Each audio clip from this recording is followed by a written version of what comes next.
Shalom jemaat terkasih, kita berjumpa kembali dalam Rema, Renungan Masa Advent.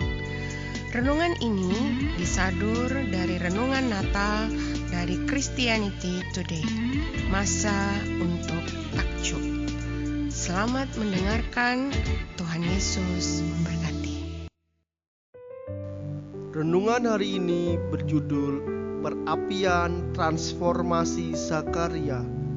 Renungan hari ini diambil dari Lukas 1 ayat 18 sampai 20. Firman Tuhan berkata, "Lalu kata Zakaria kepada malaikat itu, 'Bagaimanakah aku tahu bahwa hal ini akan terjadi?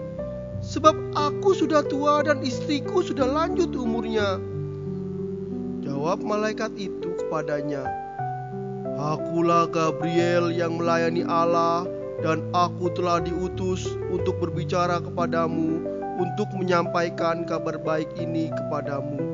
Sesungguhnya engkau akan menjadi bisu dan tidak dapat berkata-kata sampai hari ketika semuanya ini terjadi, karena engkau tidak percaya kepada perkataanku yang akan dipenuhi pada waktunya.' Sangat menggoda untuk menganggap Zakaria sebagai orang bodoh karena meragukan malaikat Gabriel. Lagi pula, jika kunjungan penghulu malaikat saja bisa terjadi, apalah yang tidak mungkin untuk sebuah kehamilan yang ajaib? Tentunya Zakaria sebagai seorang imam mengetahui kisah Abraham dan Sarah, yang juga melahirkan seorang putra di usia tua mereka. Namun kita tahu bahwa logika dapat menjadi lemah saat diperhadapkan pada kekecewaan atau penderitaan yang mendalam. Dan dalam kasus Zakaria, penderitaan itu sudah berlangsung selama puluhan tahun. "Doamu telah dikabulkan," kata malaikat itu kepadanya. Doa yang pasti sudah ditinggalkan Zakaria sejak lama, saat harapan terakhir untuk memiliki anak sirna seiring dengan sirnanya kesuburan Elizabeth. Setelah semua itu lenyap, Zakaria pasti sudah pasrah dengan realitas. Dia tidak punya anak dan tidak akan pernah punya anak. Fakta bahwa seorang malaikat baru saja menerobos atap realitas tersebut tidak sepenuhnya menghapus apa yang ada di pikirannya. Setelah bertahun-tahun mengalami sakit hati, Zakaria menjadi sulit untuk percaya. Beberapa waktu lalu, saya mengalami keguguran. Ketika saya hamil lagi beberapa bulan kemudian, saya berjuang melawan rasa takut setiap hari. Setiap kali saya merasakan nyeri, saya takut itu adalah pertanda sesuatu yang lebih buruk. Sakit yang menusuk, darah yang mengucur deras, keterhilangan yang tidak terbendung dan tidak dapat diputar kembali.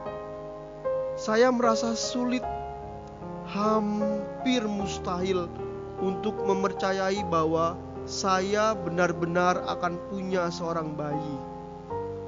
Suatu sore, saat saya duduk di sofa, dihantam gelombang demi gelombang kecemasan, saya berdoa kepada Tuhan agar memberi tanda yang jelas bahwa kehamilan ini akan berhasil. Jika bayi ini lahir dengan sehat, biarkan seseorang mengetuk pintu rumah kami sekarang juga. Namun, bahkan saat saya selesai berdoa, saya tahu tidak ada tanda apapun yang dapat menghilangkan kecemasan saya. Namun, bahkan saat saya berdoa, saya tahu tidak ada tanda apapun yang dapat menghilangkan kecemasan saya. pengalaman kehilangan itu masih terasa begitu membekas. Andai saya melihat malaikat yang sesungguhnya, siapa yang tahu? Namun, saya tidak pernah menunggu sesuatu sebegitu lama seperti Zakaria. Kepada Zakaria, malaikat berkata, "Sesungguhnya engkau akan menjadi bisu dan tidak dapat berkata-kata sampai pada hari di mana semuanya ini terjadi, karena engkau tidak percaya akan perkataanku." Kemudian kita diberitahu bahwa Zakaria juga menjadi tuli. Hal ini kedengarannya seperti hukuman, mendadak tidak bisa mendengar atau berbicara, sama saja dengan terisolasi dari orang lain, dipaksa untuk menyendiri. Seperti yang ditulis oleh Henry Nouwen dalam The Way of the Heart, keheningan menyempurnakan dan memperkuat rasa kesendirian. Namun Alkitab tidak menampilkan kesendirian dan keheningan sebagai hukuman, melainkan sebagai undangan.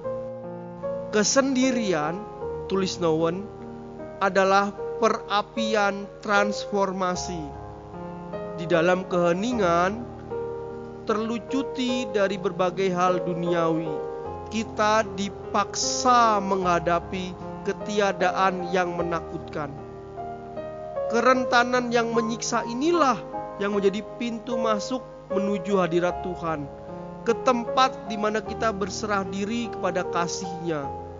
Inilah kesendirian melalui keheningan yang memaksa Zakaria untuk masuk ke dalamnya. Inilah kesendirian yang dialami Musa selama 40 tahun di padang gurun. Dan inilah kesendirian Yesus di dalam pencobaan di padang gurun. Tanpa ada yang dapat mengalihkan perhatian Zakaria dari keraguannya, dan tidak ada cara untuk menyuarakannya juga. Yang tersisa bagi Zakaria hanyalah mendengarkan.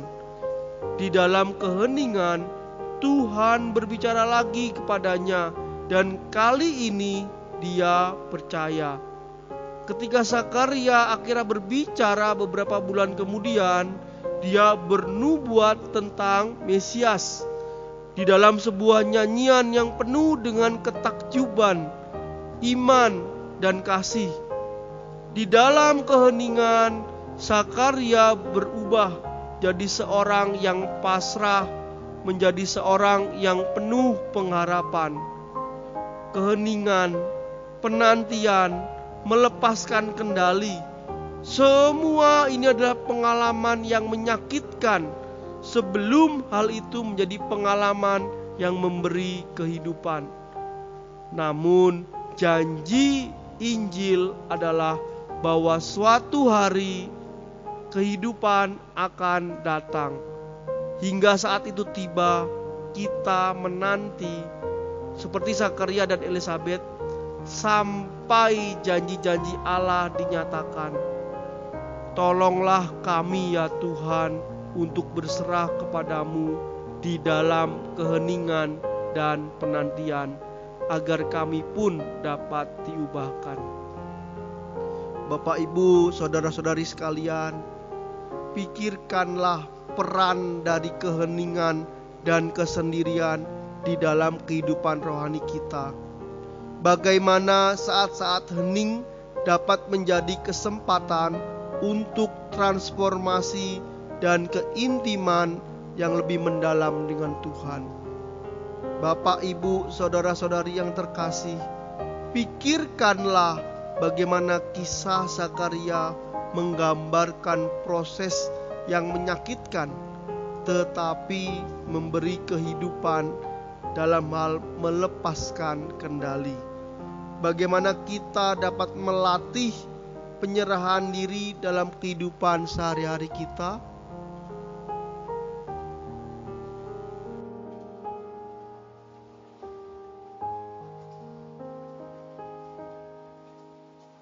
Terima kasih telah mendengarkan renungan hari ini. Tuhan Yesus menyertai kita.